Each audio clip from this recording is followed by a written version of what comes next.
The branch snapped beneath Amelia's foot with a crack that echoed through the dense forest, and she felt her ankle twist sharply as she tumbled forward into a bed of wet leaves.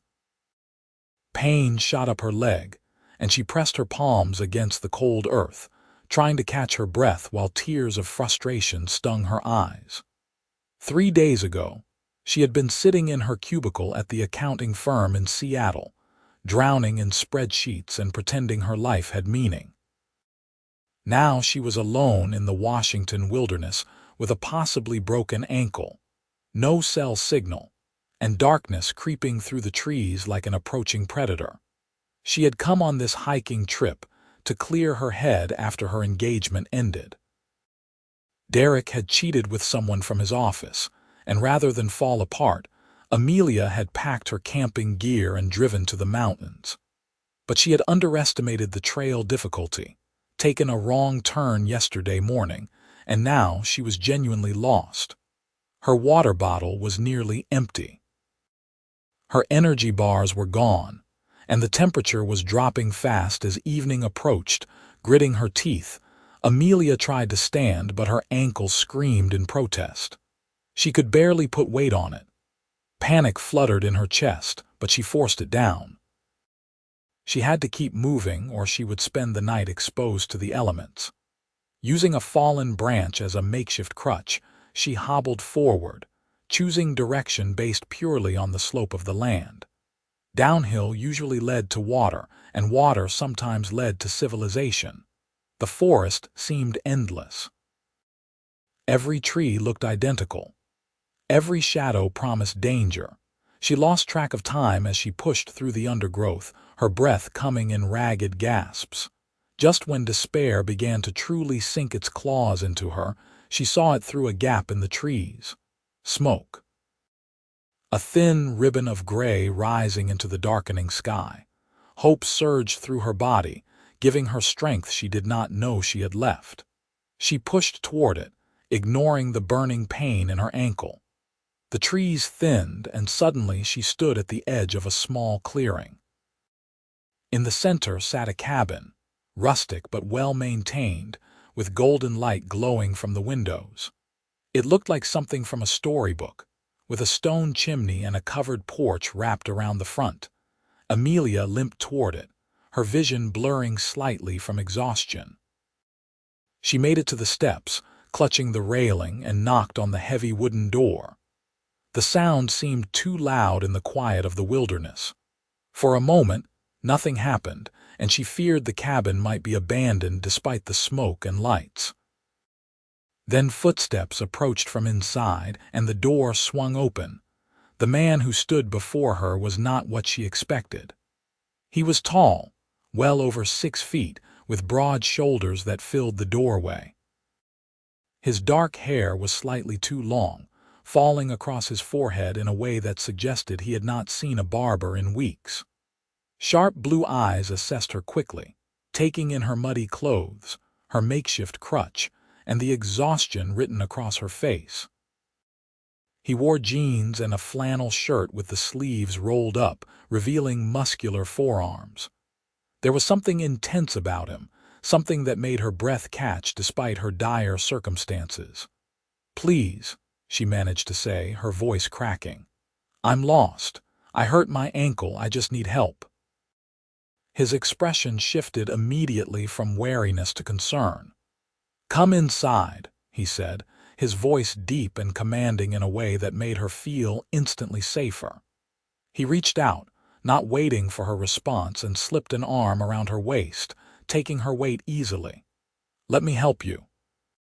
Amelia had no choice but to lean against him as he guided her into the cabin. His body was warm and solid, and she caught the scent of wood smoke and something clean, like soap. Inside, the cabin was cozy and surprisingly spacious. A fire crackled in the stone fireplace, casting dancing shadows on the log walls. Comfortable furniture filled the main room, and she glimpsed a modern kitchen through an archway. This was no primitive shelter. Someone lived here with intention and care. He helped her to a leather sofa near the fire and gently lowered her onto it. "Let me see your ankle," he said, kneeling in front of her. His hands were careful as he unlaced her hiking boot, and despite the pain, she noticed how competent he seemed, as if he had done this before. "I'm Amelia," she said, needing to fill the silence. "Amelia Norton. I'm so sorry to bother you. I got lost on the trail 3 days ago, and I've been trying to find my way back." He looked up at her, and his eyes were startling in their intensity. "Carter McKinley, and you're not bothering me. You're injured." He eased off her boot and sock, his fingers probing her swollen ankle with surprising gentleness. "It's badly sprained, maybe worse. We need to ice this and keep it elevated. You might need a doctor, but we can assess that after you've rested." The way he spoke with such calm authority made her want to trust him completely. "Do you have a phone?" she asked hopefully. "I haven't had signal for days." Carter shook his head. "No signal out here. I have a satellite phone for emergencies, which I'll use if we need it. But first, let's get you comfortable. When did you last eat?" "Yesterday morning," Amelia admitted, and her stomach chose that moment to growl loudly. Something that might have been amusement flickered across his face, but he stood immediately. "Stay here, don't move that ankle."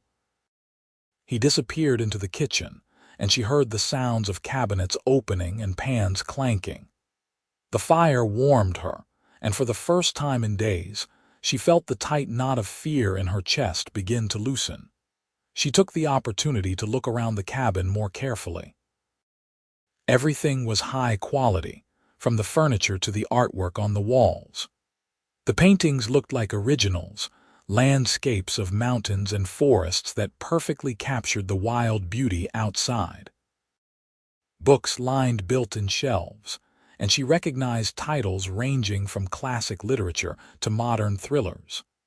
This was the home of someone educated and cultured, not a simple mountain hermit. Carter returned carrying a tray loaded with food. Soup that smelled incredible, fresh bread, cheese, and a glass of water. He set it on the coffee table beside her and handed her the water first. "Drink slowly," he instructed. "You're probably dehydrated." Amelia obeyed, and the cool water was the most delicious thing she had ever tasted. She wanted to gulp it down, but she forced herself to sip. When she reached for the soup, her hands were shaking slightly from exhaustion, and Carter noticed immediately. "Let me," he said, settling into the chair across from her. He took the bowl and spoon, and before she could protest, he was feeding her, bringing the spoon to her lips with the same careful competence he had shown with her ankle. It should have felt awkward, being fed like a child, but instead it felt oddly intimate. Their eyes met as she took each bite, and she saw something in his gaze that made her pulse quicken. "Thank you," she murmured between bites. "I don't know what I would have done if I hadn't found your cabin." "You would have kept going," Carter said with certainty. "You made it this far on your own. That takes strength." The compliment warmed her more than the soup. She had not felt strong in a long time. The end of her engagement had left her feeling broken and inadequate. But here, in this moment, being cared for by this intense stranger, she felt something shift inside her. After she had eaten, Carter prepared an ice pack and propped her ankle up on pillows. He moved around the cabin with efficiency, clearly comfortable in this space. Amelia watched him, curiosity growing. He seemed too refined, too educated to be living alone in the wilderness. There was a story here, she sensed, layers beneath the surface. "So what brings you all the way out here?" she asked as he settled back into his chair. "This is pretty remote for permanent living." Carter was quiet for a moment, staring into the fire. "I needed to get away from my life for a while," he finally said. "This seemed like a good place to think." "I understand that," Amelia said softly. "I'm running from something too." "Well, I was hiking to clear my head, but it turned into more of a disaster than a therapeutic retreat." He looked at her then, really looked at her, and she felt exposed under that gaze. "What were you running from?" My fiancé cheated on me, she said, surprised by her own honesty. There was something about Carter that made her want to tell the truth. Or ex-fiancé, I guess. I caught him with someone else 2 weeks ago. I thought getting out into nature would help me process everything, but mostly I've just been lost and scared. His loss, Carter said simply, and the conviction in his voice made her believe he meant it. They talked as the fire burned low. Amelia told him about her boring job in accounting, about her small apartment and her predictable life. Carter listened intently, asking questions that showed he was genuinely interested. When she turned the questions back to him, he was more guarded. He told her he had worked in manufacturing, that he had built a successful business, but he offered few details. There was a heaviness in him, a weight he carried that she recognized because she carried her own. "So you just left everything behind?" she asked. "To come out here alone?" "Sometimes you need distance to see things clearly," Carter said. "I was losing myself in the noise of it all. The expectations, the pressure, the people who wanted things from me. Out here, I can remember who I am without all of that." Amelia understood. She had felt the same way, suffocating under the expectations of her relationship, her job, her family. "How long have you been here?" 3 months, he said. "I plan to stay 6, give myself a real break before I go back and face everything." "That's brave," Amelia said. "I can barely handle 3 days alone." Carter shook his head. "You were injured and lost. That's different. If you had supplies and preparation, I bet you would have loved the solitude." She was not sure about that, but she appreciated his faith in her. The conversation drifted to other topics. Books they had read, places they wanted to travel, childhood memories. Despite the strangeness of the situation, Amelia felt comfortable with him. More comfortable than she had felt with Derek in months of living together. Eventually, exhaustion caught up with her. Her eyes grew heavy, and she caught herself nodding off mid-sentence. Carter noticed immediately. "You need to sleep," he said, standing. "The bedroom is through there. Take it. I'll sleep out here on the couch." "I can't take your bed," Amelia protested, but he was already helping her up, supporting her weight again as she balanced on one foot. "You're injured. You get the bed. No arguments." His tone left no room for discussion, and honestly, she was too tired to fight. He helped her into the bedroom, which was simply furnished but comfortable. A large bed dominated the space, covered in a thick quilt. He left her alone to change into a clean t-shirt he provided, which smelled like him, and when she crawled under the covers, her body nearly wept with relief. Carter appeared in the doorway one last time. "If you need anything during the night, just call out.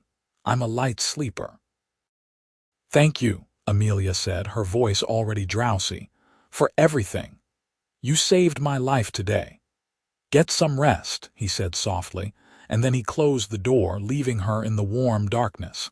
Amelia slept deeply and dreamlessly, her body finally able to rest now that she was safe.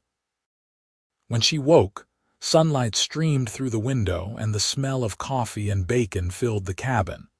Her ankle still throbbed, but the sharp pain had dulled to an ache. She sat up carefully, testing her weight. Still too painful to walk properly. Carter appeared in the doorway almost immediately, as if he had been listening for her. "Morning," he said, and she noticed he looked freshly showered, his dark hair still slightly damp.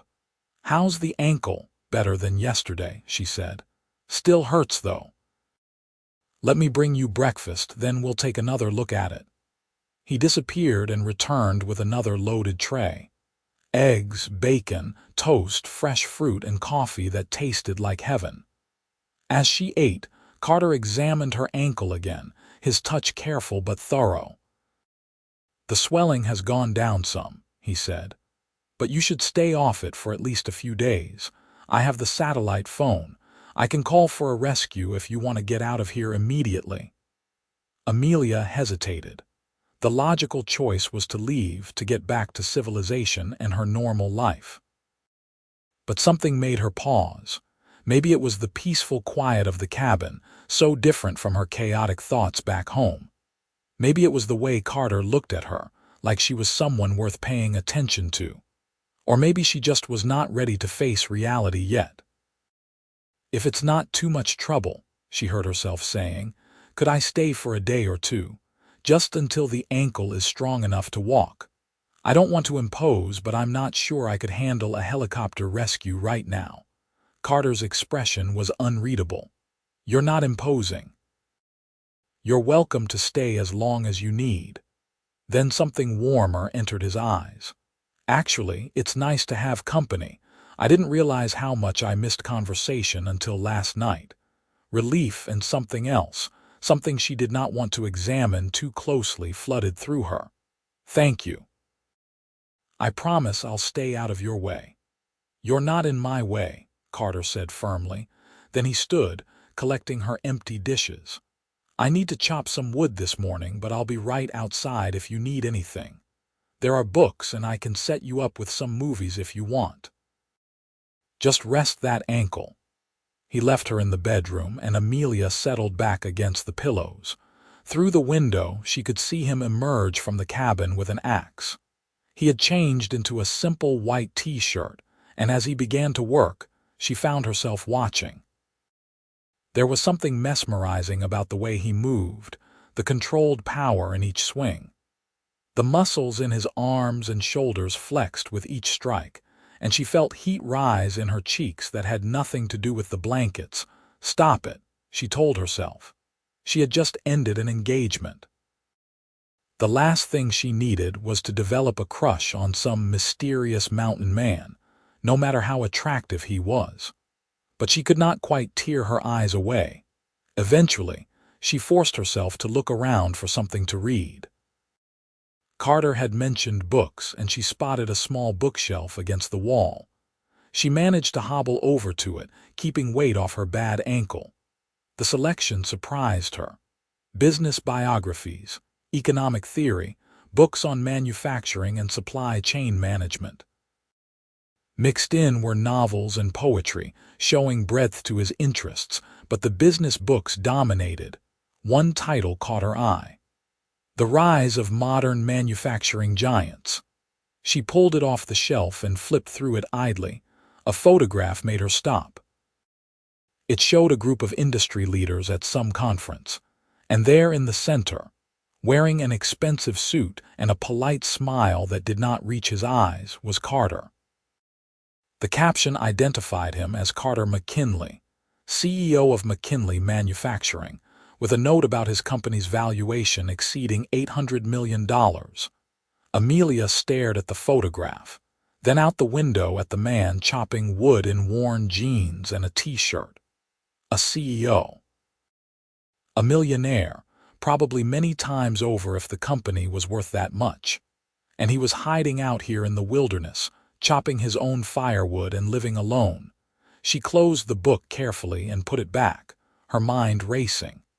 He had said he needed distance from expectations and pressure. Now that made more sense. He was not just taking a break from a job. He was escaping an entire life, an entire identity. She wondered what had happened to drive him out here. What had been the final straw that made a successful CEO abandon everything for a cabin in the woods? When Carter came back inside an hour later, sweating slightly from the exertion, she was sitting on the couch with her ankle elevated, pretending to read a novel. He grabbed a glass of water from the kitchen and settled into the chair across from her. "Find something good to read," he asked. "Yeah, this mystery is pretty engaging," she said, holding up the book. Then, because she could not help herself, "You have an interesting collection, lots of business books." Something flickered in his expression, a momentary guardedness. "I used to work in that world, old habits." "Used to?" She prompted gently. Carter was quiet for a long moment, studying her face. Then he sighed.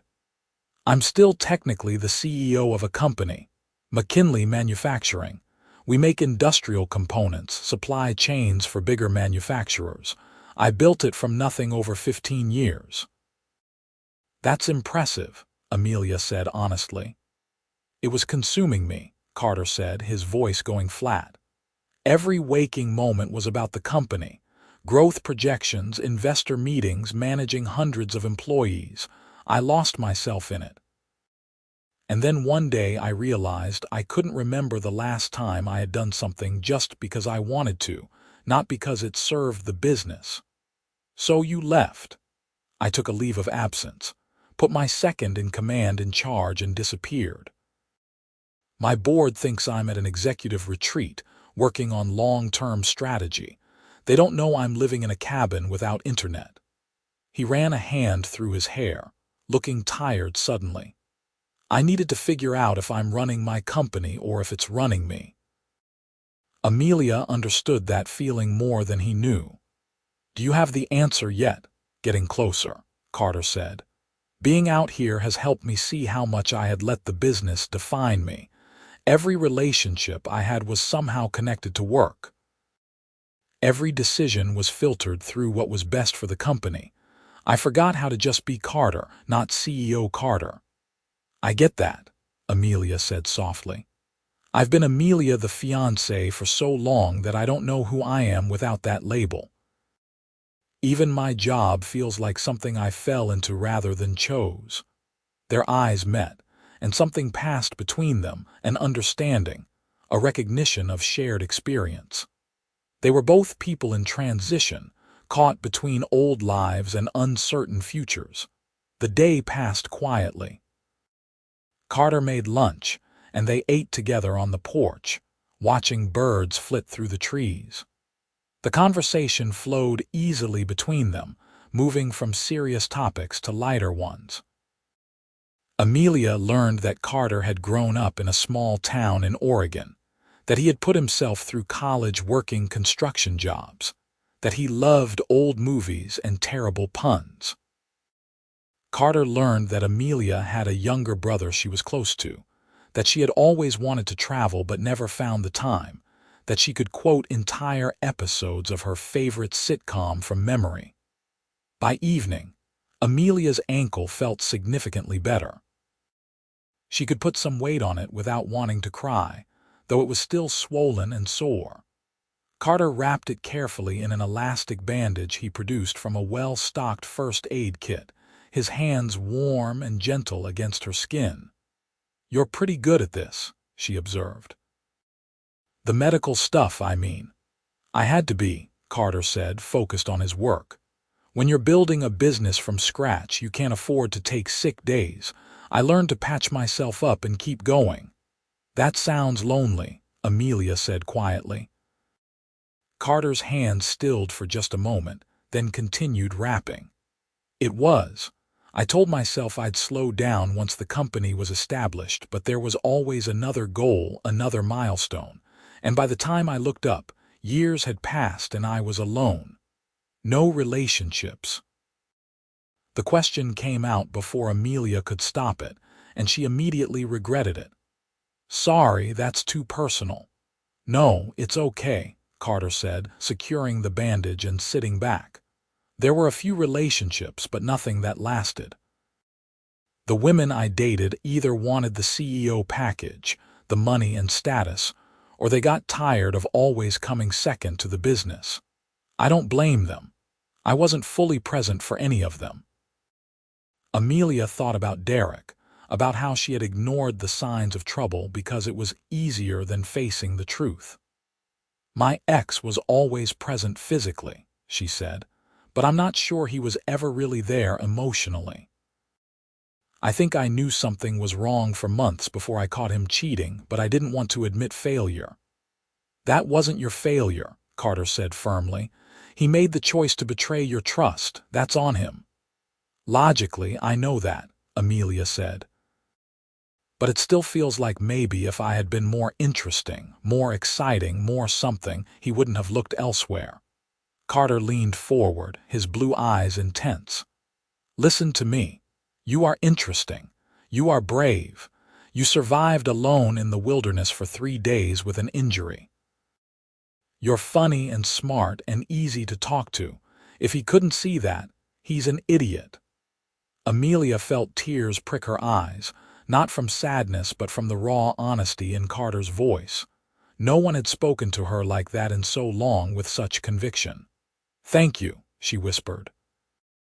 The moment stretched between them, charged with something neither was quite ready to name. Then Carter cleared his throat and stood. "I should start dinner. I have some fresh fish I caught yesterday. You like trout?"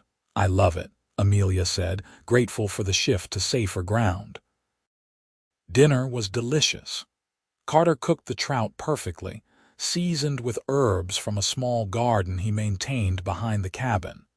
They ate by candlelight because Carter said he preferred it to the electric lights, and Amelia agreed.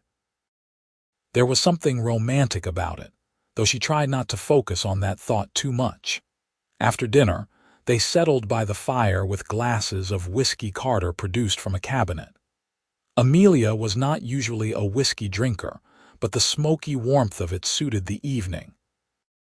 The fire crackled and popped, casting everything in golden light. "Can I ask you something?" Amelia said, emboldened by the alcohol and the intimacy of the moment. "What are you going to do when you go back? To your company, your life?" Carter swirled the whiskey in his glass, thinking. "I'm going to make changes. Hire a real CEO to handle day-to-day operations and move myself into a chairman role. Focus on the big picture instead of drowning in details. And I'm going to get a life outside of work. Travel, maybe. Pursue hobbies. Date someone who doesn't see dollar signs when they look at me." "That sounds like a good plan," Amelia said. "What kind of hobbies?" "I used to woodwork," Carter said, a small smile playing at his lips, "before the company consumed everything. I liked building things with my hands, creating something physical instead of just pushing money around. I'd like to get back to that." "I bet you're good at it," Amelia said, thinking about how capable his hands always seemed, whether he was chopping wood or bandaging her ankle or cooking dinner. "What about you?" Carter asked. "What are you going to do when you leave here?" Amelia considered the question seriously. "I think I need to quit my job, find something I actually care about. I studied accounting because it was practical, but I've never loved it. Maybe I'll go back to school or travel like I've always wanted. I have some money saved. Without a wedding to pay for, I could probably afford a few months abroad." "Do it," Carter encouraged. "Life's too short to spend it doing things that don't matter to you." "Says the man who spent 15 years building a company," Amelia teased gently. "Exactly," Carter said with a rueful laugh. "Learn from my mistakes. Don't wait until you're 36 and burned out to start living." 36. That made him 7 years older than her 29, which felt right somehow. He had a maturity and groundedness that came from experience, but he was not so much older that they could not relate to each other. They talked until late into the night, finishing the whiskey and moving on to easier conversation. Carter told her stories about his early days starting the company, the mistakes and near disasters that had almost sunk him. Amelia shared memories of growing up with her brother, the adventures they had gotten into as kids. The more time she spent with Carter, the more she saw beneath his guarded exterior. He was kind and thoughtful, quick to laugh when he let himself relax. There was a loneliness in him that called to the loneliness in her. When they finally went to their separate beds, Amelia lay awake for a long time, listening to the sounds of the cabin settling and the wind moving through the trees outside. She thought about Carter just one room away, and she felt something unfurling in her chest, something warm and terrifying. She barely knew him. She had been here less than 2 days, and yet she felt more connected to him than she had felt to Derek after years together. "It's just because he saved you," she told herself. "Because you were vulnerable and he helped you. It's not real. But even as she thought it, she knew it was not quite true. The next morning, Amelia woke to find Carter already up and gone. A note on the kitchen counter said he had gone for a hike and would be back by lunch. She felt a surprising pang of disappointment. Her ankle was much better today, the swelling almost gone. She could walk on it without too much pain, though it was still tender. She explored the cabin more thoroughly, careful not to snoop but curious about the space. Everything was meticulously maintained. The kitchen was stocked with quality ingredients, the kind you had to special order. The bathroom had expensive toiletries, though the brands were understated. In the living room, she found a guitar leaning against the wall, well worn and obviously played often. She ran her fingers over the strings gently, producing a soft whisper of sound. On a whim, she decided to make lunch. Carter had done all the cooking so far, and she wanted to contribute something. She was not a great cook, but she could manage the basics. She found pasta and vegetables and cheese, and she set about making a simple but filling meal. Carter returned just as she was finishing, and the look of surprise on his face made her smile. "You didn't have to do this," he said, but she could tell he was pleased. "I wanted to," Amelia said. "You've been taking care of me. It's the least I can do." They ate together, and Carter complimented her cooking with an earnestness that made her blush. After lunch, he suggested they sit on the porch since it was a beautiful day. The afternoon sun was warm, and the forest around them was alive with birdsong. "Your ankle must be feeling better if you were standing long enough to cook," Carter observed. "Much better," Amelia agreed. "I think another day or two and I'll be able to hike out." She meant it as a practical observation, but the moment she said it, she felt Carter tense beside her. The silence that followed was heavy. "Right," he finally said, his voice carefully neutral. "I can help you get back to the main trail. It's about a 5-mile hike from here, but the path is well marked once you're on it." "Thank you," Amelia said, though the words felt wrong. She did not want to leave. The realization hit her hard. In just 2 days, this cabin and this man had come to feel like a sanctuary. Going back to her real life felt like returning to prison. The rest of the day had a melancholy edge to it. They were both quieter than usual, as if they were already mourning the end of something that had barely begun. That evening, Carter made an elaborate dinner and they ate slowly, drawing out the meal. When they moved to the fire afterward, sitting closer together than strictly necessary, Amelia felt every second ticking by like a countdown. "I don't want to leave," she said suddenly, the words tumbling out before she could stop them. "I know that probably sounds crazy. I've only been here 2 days.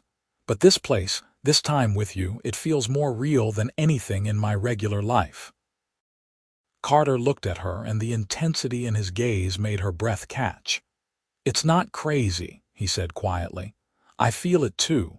I've been alone for 3 months, and then you stumbled into my clearing, and suddenly everything is different. What are we doing?" Amelia whispered, voicing the question they had both been avoiding. "I don't know," Carter admitted. He reached out slowly, giving her time to pull away, and took her hand. His palm was warm and calloused against hers. "All I know is that when I think about you leaving, it feels wrong. Like I'm supposed to know you longer, like we're not finished yet." Amelia's heart was pounding so hard she was sure he could hear it. "I'm supposed to be getting over my ex, figuring out who I am, not jumping into something new. I'm supposed to be alone, working through my issues," Carter said. "Not getting attached to someone who has her own life to get back to." "But," Amelia prompted, seeing the word in his eyes even if he had not said it. "But I haven't felt this drawn to anyone in years," Carter said, his thumb tracing circles on the back of her hand. "Maybe ever. You're smart and funny and brave, and you see me as just Carter, not the CEO or the company or the money. Do you have any idea how rare that is? You see me as just Amelia, she said softly. Not someone's fiancé or someone's daughter or someone's employee, just me. And I feel like I can breathe here with you. They were leaning toward each other now, the space between them shrinking. Amelia could feel the heat radiating from his body, could see the flecks of darker blue in his eyes. Her pulse thrummed in her throat. I'm going to kiss you, Carter said, his voice rough. If that's not okay, tell me now. Instead of answering, Amelia closed the remaining distance between them. Their lips met softly at first, tentative, testing. Then Carter's hand came up to cup the back of her head, his fingers threading through her hair, and the kiss deepened. It was nothing like kissing Derek had been. This was fire and need and something that felt inevitable, like gravity. Amelia's hands found his shoulders, feeling the solid muscle beneath his shirt, and she made a small sound in the back of her throat. Carter pulled back, breathing hard, his forehead resting against hers. That was, he started, then seemed to lose the words. Yeah, Amelia agreed breathlessly. It really was. They kissed again, slower this time, savoring it. When they finally broke apart, they stayed close, her head on his shoulder, his arm around her. The fire burned low, casting them in shadow and light. Stay, Carter said into the quiet. Not forever, not even for long. But stay a while longer. A week, 2 weeks. However long feels right. I know it's impractical and probably not smart, but I don't care. Amelia knew she should say no, she should be practical and sensible, but when had practical ever made her happy? Okay, she said, I'll stay. She felt Carter's smile against her hair. Really, really.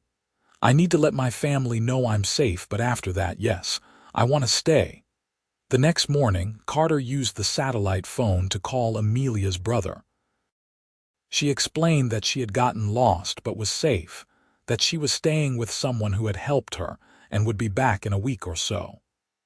Her brother was worried but relieved to hear from her, and she promised to check in again soon.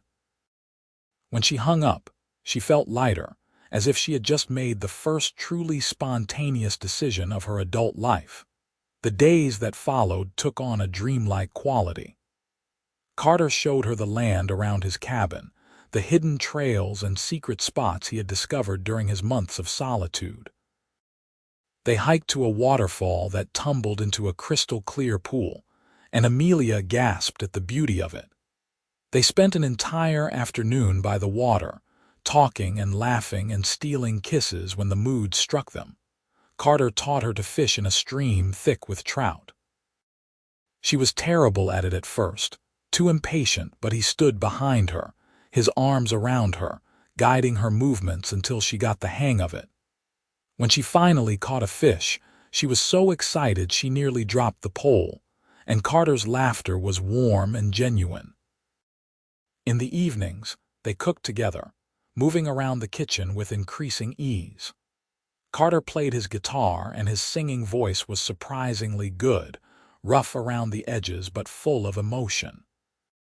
Amelia sang along when she knew the songs, and even when her voice cracked on the high notes, he smiled at her like she was the best thing he had ever heard. They talked about everything. Their fears and dreams, their regrets and hopes. Amelia told him about her parents' difficult divorce when she was young, how it had made her cautious about relationships. Carter told her about the first company he had tried to start, how it had failed spectacularly and nearly bankrupted him. They shared their embarrassing moments and their proud achievements, building intimacy through vulnerability. And they kissed. A lot. Sweet kisses in the morning over coffee. Deep, passionate kisses by the fire at night. Playful kisses when one of them said something particularly ridiculous. Every kiss felt like a revelation, like they were learning a new language together. 1 week turned into 2. Amelia called her brother again, reassuring him she was fine and extending her stay. She knew she would have to go back eventually, face her real life and all its complications, but not yet. Not when being here felt so right. On the evening of her 14th day at the cabin, a storm rolled in. Thunder rumbled through the mountains and rain lashed against the windows. Carter built up the fire while Amelia made hot chocolate, and they settled on the couch with a thick blanket wrapped around them both. "Tell me about your company," Amelia said, her head on his shoulder. "Not the business stuff, but what you love about it." "There must be something, or you wouldn't have built it from nothing." Carter was quiet for a moment, thinking. "I love the problem solving," he finally said. "Every day brings new challenges, new puzzles to figure out. And I love that we make things that matter, components that go into products that help people. It's not glamorous, but it's real." "So why does it feel like a burden?" Amelia asked gently. "Because somewhere along the way, it stopped being about the work and became about the success," Carter said. "The numbers, the growth, the competition. I forgot to actually enjoy what I was doing. And the people around me, they treated me differently once the company got big. I was always the CEO first, Carter second." "Not to me," Amelia said firmly. "To me, you're just the guy who saved me from the wilderness and makes terrible jokes and plays guitar off-key sometimes." Carter laughed. "I do not play off-key." "You totally do on that one chord in the third song you always play." "That's artistic interpretation," he protested, but he was smiling. The storm intensified, and a particularly loud crack of thunder made Amelia jump. Carter's arms tightened around her instinctively. "It's okay," he murmured. "We're safe here." "I know," Amelia said, and she did know. She had never felt safer than she did in this cabin with this man. "Carter, what happens when we leave here, when we go back to the real world?" It was the question they had been avoiding for 2 weeks. Carter was quiet for so long she thought he might not answer. Then he shifted, turning so he could look at her face. "I don't know exactly," he said honestly. "But I know I don't want this to end. Whatever this is between us, it matters. You matter. When I go back to Seattle and my company, I want you to come with me, not to the cabin, but to my life. I want to see where this goes." "I live in Seattle too," Amelia said, her heart racing. "I didn't tell you that, did I?" "No, you didn't." Carter's eyes lit up. "That's a sign, right? We're from the same city, we were supposed to meet." "I don't know if I believe in fate," Amelia said slowly, "but I believe in this. In us. And I want to see where it goes too." Carter kissed her then, deep and thorough, and Amelia felt something settle in her chest. This was not just a wilderness romance, not just a rebound from her broken engagement. This was real, and it was worth fighting for. They made love for the first time that night, the storm raging outside while they created their own tempest inside the cabin. Carter was gentle and passionate by turns, attentive to every response, and Amelia felt like she was discovering her body for the first time. Afterward, they lay tangled together in his bed, the sound of rain on the roof lulling them toward sleep. "I'm falling in love with you," Carter said into the darkness, his voice soft but sure. "I know it's fast and maybe it's crazy, but it's true." Amelia's heart felt too big for her chest. "I'm falling in love with you too," she whispered back. "I didn't think I could feel this way. Not after everything with Derek, but you make me want to believe in love again." "We'll figure this out," Carter promised, his hand stroking her hair. "Whatever comes next, we'll figure it out together." The storm passed during the night, and they woke to a world washed clean and bright. They spent the day being lazy, making love again in the morning light, cooking an elaborate brunch, playing cards by the window. It was perfect in its simplicity. Over the next few days, they began to talk seriously about the future. Carter would go back to Seattle in 2 weeks, and Amelia would come with him. She would stay at her apartment initially while they dated properly, but they both knew where things were heading. Carter talked about introducing her to his second in command at the company, about the changes he wanted to implement. Amelia talked about quitting her accounting job and maybe going back to school, possibly for something creative like graphic design, which she had always been interested in. They planned trips they wanted to take together, a beach vacation somewhere warm, a tour through Europe, weekend getaways to places neither had been. They talked about what kind of house they might want someday, whether they wanted kids, what their ideal life looked like. It was all hypothetical but felt increasingly real. 3 weeks after Amelia had stumbled onto his porch, she woke to find Carter already up, sitting in the chair by the window with his guitar. He was playing softly, something she did not recognize, and he looked pensive. "Hey," she said, sitting up. "Everything okay?" Carter looked over at her, and his expression softened. "Everything's perfect. I was just thinking how much my life has changed in 3 weeks. A month ago I was alone and miserable, even if I didn't want to admit it. Now I'm happier than I've been in years, and it's all because you got lost in my forest." "Best wrong turn I ever took," Amelia said with a smile. She got out of bed and walked over to him, settling into his lap. His arms came around her automatically. "So what are you thinking about so seriously?" "I'm thinking it's time to go back," Carter said. "Not because I want to leave here, but because I'm ready to face my life again, with you." Amelia felt a flutter of nervousness mixed with excitement. "When? 3 days," Carter suggested. "That gives us time to prepare, enjoy our last few days here. I'll call ahead, arrange for someone to pick us up at the trailhead." 3 days, Amelia repeated. It felt both too soon and exactly right. Okay. Those final days at the cabin had a bittersweet quality. They tried to memorize every detail, knowing that this time was precious and finite. They made love with increased urgency, as if storing up the feeling for harder times ahead. They took a final hike to the waterfall, and Amelia made Carter pose for a picture even though he protested. She wanted to remember him like this, relaxed and smiling in the wilderness that had brought them together. On their last night they stayed up late by the fire. "Are you nervous?" Amelia asked. "About going back, a little," Carter admitted. "I'll have to face the board, deal with whatever has piled up in my absence, but I'm also excited. I have a plan now, a direction, and I have you." "You do have me," Amelia confirmed. "I'm not going anywhere." "What about you?" Carter asked. "Nervous about quitting your job, starting over?" "Terrified," Amelia said honestly. "But the good kind of terrified, the kind that means I'm actually doing something that matters." They slept fitfully that last night, both aware that their protected bubble was about to pop. In the morning, they packed up, Carter securing the cabin for what might be a long absence. He was not sure when he would be back, if ever. This place had served its purpose.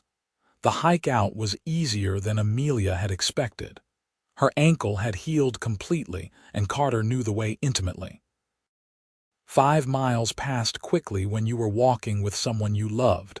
At the trailhead, a black SUV was waiting and a driver in a suit stepped out. "Mr. McKinley," the man said with professional courtesy.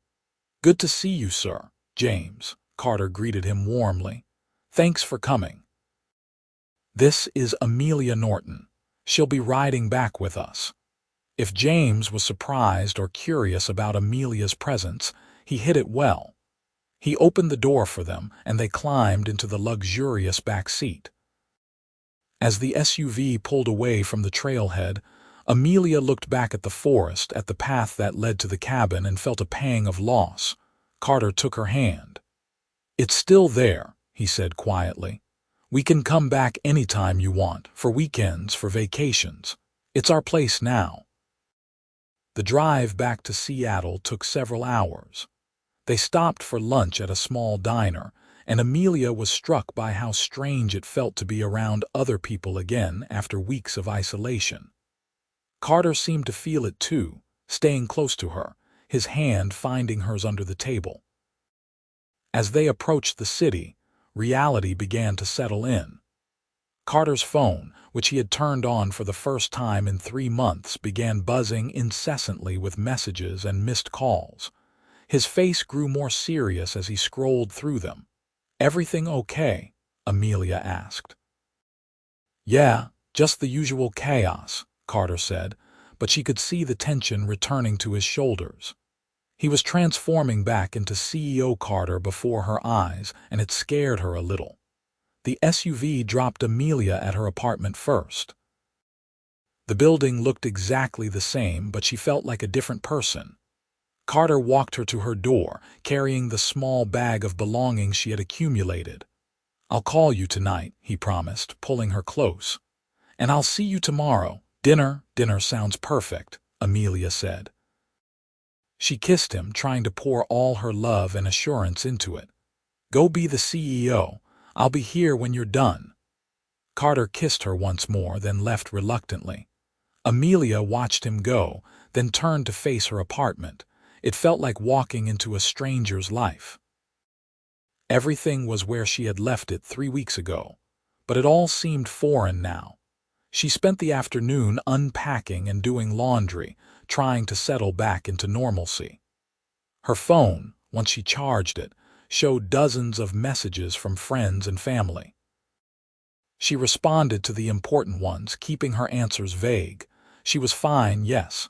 She had met someone, yes. She would explain later, true to his word. Carter called that evening. "Hey," his voice was tired but warm. "How are you settling in?" "It's weird being back," Amelia admitted. "How was your afternoon?" "Intense. 3 months of decisions that piled up, everyone wanting my attention at once, but I stayed firm. I had one meeting with my second in command, told everyone else I'm not officially back until Monday. That gives us the weekend." "What do you want to do this weekend?" Amelia asked. "Be with you," Carter said simply. "I'll pick you up tomorrow morning, bring clothes for a couple days." Amelia's heart lifted. "Where are we going?" "My place. I want you to see where I live, spend time together without any pressure." "Is that okay?" "More than okay," Amelia said. "I'll be ready." The next morning, Carter arrived at her building driving a sleek but understated sedan. He looked different in dark jeans and a button-down shirt, polished but still casual. He greeted her with a kiss that made her toes curl, then took her bag and led her to the car. His home was in an upscale neighborhood overlooking the water. The house was modern and beautiful, all clean lines and huge windows that brought the outside in. Inside, it was tastefully decorated but felt a bit impersonal, like a showroom. "It doesn't really feel like home," Carter admitted, seeing her take it in. "I bought it because my realtor said I should, that it fit my position, but I've never felt comfortable here." "It's beautiful," Amelia said diplomatically. "It's cold," Carter corrected. "But maybe with you here it'll feel warmer." They spent the weekend getting to know each other in this new context. Carter showed her his favorite spots in the city, little restaurants and parks that tourists did not know about.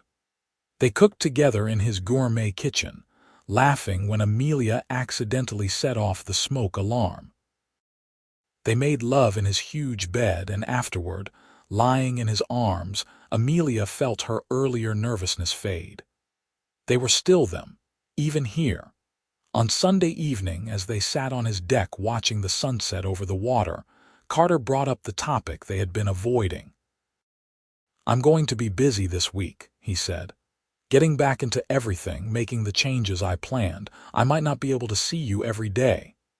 "I know," Amelia said, though the thought made her sad. "I have things to do too. I need to officially quit my job, start figuring out what's next." "We'll make time," Carter promised. "Even if it's just coffee in the morning or a late dinner. I'm not losing you to my work schedule." "I'll hold you to that," Amelia said. The following weeks were an adjustment.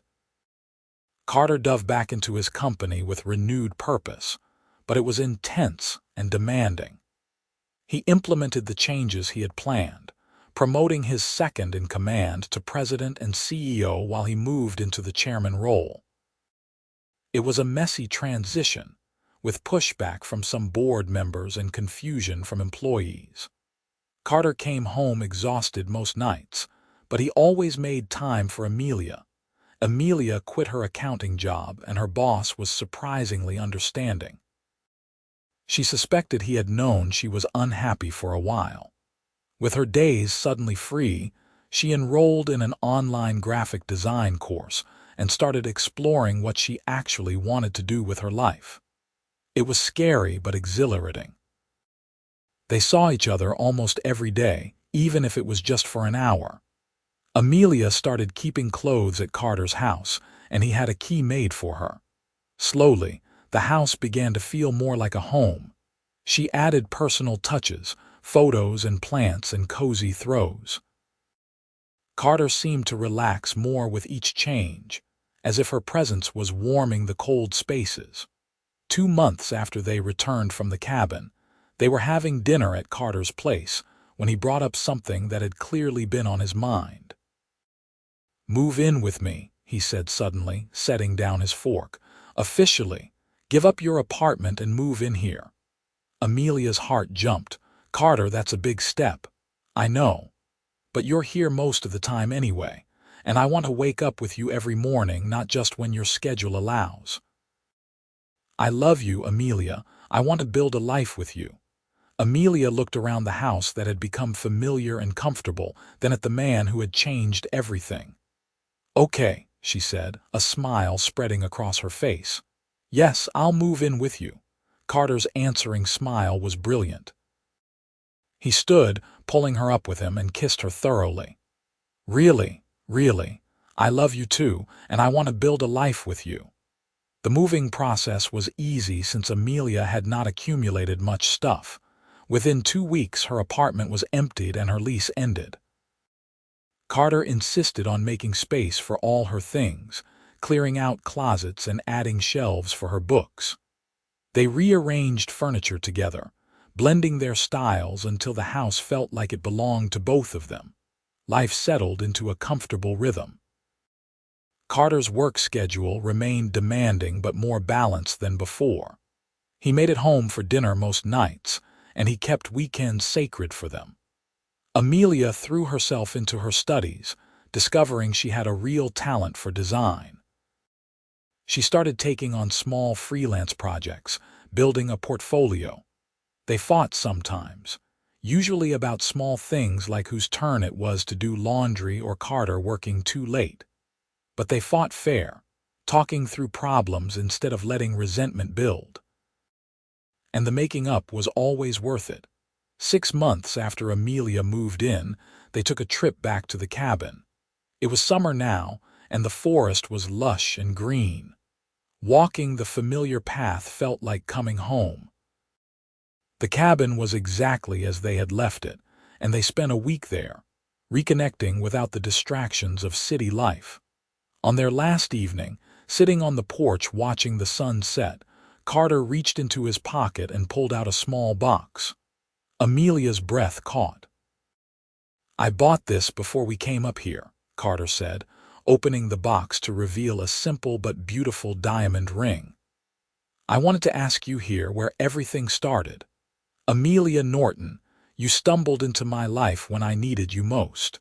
You saw me when I was lost, and you helped me find my way. You make every day better. You make me better. Will you marry me?" Tears streamed down Amelia's face as she nodded. "Yes," she managed to say. "Yes, absolutely yes." Carter slipped the ring onto her finger, and it fit perfectly. They kissed as the sun painted the sky in shades of orange and pink, and Amelia felt like her heart might burst from happiness. A year ago, she had been lost and broken, stumbling through the wilderness with no direction. Now she had found her path, and it led straight to the man holding her in his arms. The wedding took place 8 months later in the spring, a small ceremony with close friends and family. Amelia wore a simple dress that made Carter's eyes go suspiciously bright when he saw her walking down the aisle. They exchanged vows they had written themselves, promises to always choose each other, to face challenges together, to never stop growing. Her brother walked her down the aisle, and when he placed her hand in Carter's, he whispered, "I'm glad you got lost that day." "Me too," Amelia whispered back. Carter's second in command, now the full CEO of McKinley Manufacturing, stood as his best man. Carter had successfully transitioned out of daily operations, keeping only strategic oversight. The company was thriving, and Carter was happier than he had ever been, with time for hobbies and travel, and most importantly, for Amelia. They honeymooned in Europe, taking the trip they had planned during those early days in the cabin. They explored ancient cities and tiny villages, ate amazing food, and made love in beautiful hotels. But Amelia's favorite moments were the quiet ones, walking hand in hand through streets at sunset, or lying in bed talking about their dreams for the future. When they returned home, life continued its forward momentum. Amelia's freelance design work had grown into a legitimate business. She worked from home, taking on projects she found interesting and turning down ones that did not spark her creativity. Carter was her biggest supporter, proudly showing her work to anyone who would look. 2 years after their wedding, Amelia discovered she was pregnant. Carter cried when she told him, actual tears of joy running down his face. They transformed one of the spare bedrooms into a nursery, painting it in soft yellows and greens. Carter built a crib himself, his woodworking skills rusty but adequate. Amelia watched him work, remembering what he had said that first night in the cabin about wanting to create things with his hands. Their daughter was born on a rainy October evening. She had Carter's blue eyes and Amelia's smile, and they named her Clara Rose McKinley. Carter was a natural father, patient and gentle, getting up for midnight feedings without complaint. Amelia had never seen him so content. When Clara was 6 months old, they took her to the cabin for the first time. She was too young to remember it, but they wanted to share that sacred place with her. They took photos of their little family on the porch where Amelia had first knocked on the door, desperate and lost. "Look how far we've come," Amelia said, holding Clara while Carter took the picture. "From that first night to this. Best decision I ever made, opening that door," Carter said, wrapping his arms around both of them. "You two are my whole world. We love you too," Amelia said, kissing him softly. Clara giggled between them, and they both laughed. Life was not always perfect. They had hard days and stressful weeks. Carter's company faced challenges, and Amelia sometimes struggled with the balance between being a mother and maintaining her business. They had the normal problems any couple faces, disagreements about money and parenting and whose family to spend holidays with, but through it all, they had each other. They had built something real and lasting, a partnership based on mutual respect and genuine love. They never took each other for granted, remembering too well what it felt like to be alone and adrift. On their 5th wedding anniversary, they returned to the cabin without Clara, her brother watching their daughter for the weekend. It was fall, the leaves turning brilliant colors, and the air was crisp and clean. They hiked to the waterfall and made love by the fire and talked late into the night like they had those first weeks together. "You ever regret it?" Amelia asked, her head on Carter's chest as they lay in bed. "Leaving your old life behind, making all those changes?" "Never," Carter said without hesitation. "That old life was killing me slowly. I was successful but empty. Now I'm living, really living. I have you and Clara and a life that actually means something. I'd make the same choice 1,000 times over." "I'm glad I got lost," Amelia said softly. "I'm glad I stumbled onto your porch that day. I'm glad you opened the door." "I'm glad too," Carter said, kissing the top of her head. "You saved me as much as I saved you." They lay in comfortable silence, listening to the sounds of the forest around them. This place would always be special to them, the birthplace of their love story. They would bring Clara here as she grew, teach her to fish and hike and appreciate the wilderness. Maybe someday she would understand how two lost people found each other in the middle of nowhere and built something beautiful. Years continued to pass, marked by birthdays and anniversaries and everyday moments of joy. Clara grew into a bright, curious child who loved both her parents fiercely. Amelia's design business flourished, and she took on a partner, allowing her more flexibility. Carter fully retired from McKinley Manufacturing when he turned 45, selling his remaining shares for enough money to ensure their family would never want for anything. But they lived modestly, knowing that happiness did not come from wealth. When Clara was 8, they had another child, a son they named Henry James McKinley. Carter was older this time, more tired, but no less devoted. He taught both his children to be kind and work hard, to value experiences over possessions. Amelia taught them to be creative and brave, to take risks for the things that mattered. The cabin remained their refuge, the place they went when the world got too loud. They went as a family several times a year, and the kids learned to love the wilderness as much as their parents did. On Clara's 16th birthday, Carter told her the story of how he and Amelia met, sitting on that same porch where it had all begun. So Mom literally just showed up one day. Clara asked, laughing. She knocked on my door, injured and lost, and changed my entire life, Carter confirmed, smiling at Amelia across the porch. She still took his breath away, even after nearly 20 years together. That's actually really romantic, Clara admitted. Like something from a movie. Better than a movie, Amelia said, because it's real, and because it led to you and your brother.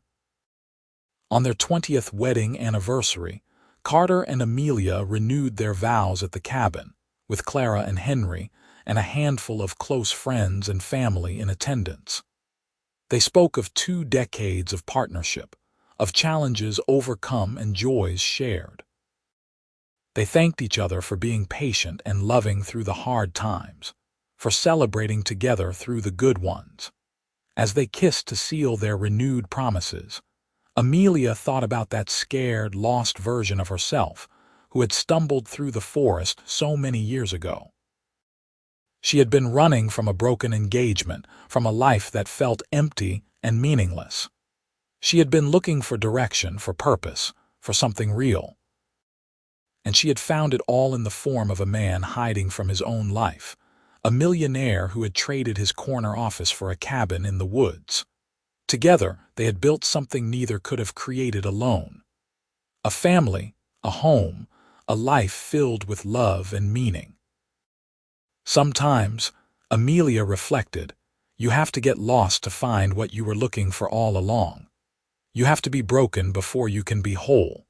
And sometimes, in your darkest moment, someone opens a door and everything changes. Carter took her hand as their guests applauded, his fingers intertwining with hers in the familiar way that still sent warmth through her chest. I love you, he said, just for her. I love you too, Amelia replied. Thank you for opening the door that day. Thank you for knocking, Carter said with a smile. Best thing that ever happened to me. They walked down the makeshift aisle together, their children following behind, and Amelia felt complete. This was her life now, the one she had stumbled into by accident and chosen to stay in on purpose. Every day with Carter was a gift, every moment with their family a blessing. The sun was setting over the mountains, painting the sky in brilliant colors, and the forest around them was alive with the sounds of evening. The cabin stood solid and welcoming behind them, a testament to where they had started and how far they had come. Inside, there would be celebration and laughter, food and drink and dancing under the stars. But for this moment, Carter and Amelia simply stood together, hand in hand, watching the sun set on another beautiful day. They had weathered storms and celebrated triumphs. They had raised children and built careers. They had grown old together, and they would continue growing together for whatever years remained. It was not the life Amelia had planned when she set out on that hiking trip so many years ago. It was infinitely better. And it had all started with getting lost in the wilderness and stumbling upon a remote cabin where a millionaire was hiding from the world. Sometimes the wrong path leads you exactly where you need to be. Sometimes losing your way is the only way to find yourself. And sometimes love finds you in the most unexpected places, when you least expect it but need it most. As they turned to rejoin their family and friends, Amelia sent up a silent thank you to whatever force of fate or chance had led her to this clearing, to this cabin, to this man. Her life was not perfect, but it was perfectly hers, built on a foundation of genuine love and mutual respect. And really, what more could anyone ask for than that?